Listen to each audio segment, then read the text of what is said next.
Labdien! Mani sauc Ina Forande, un es pārstāvu Korejas galdu.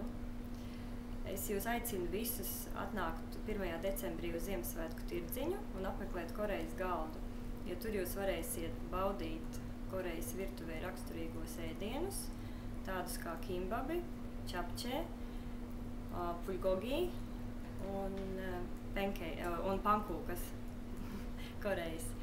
Un arī jūs varēsiet nopirkt un iegādāties dažādas Korejas tējas, piemēram, kā ženšeņa tēja, ingvera tēja, dažādu riekstu tēja, zālīšu tējas, kas ir ļoti, ļoti veselīgas.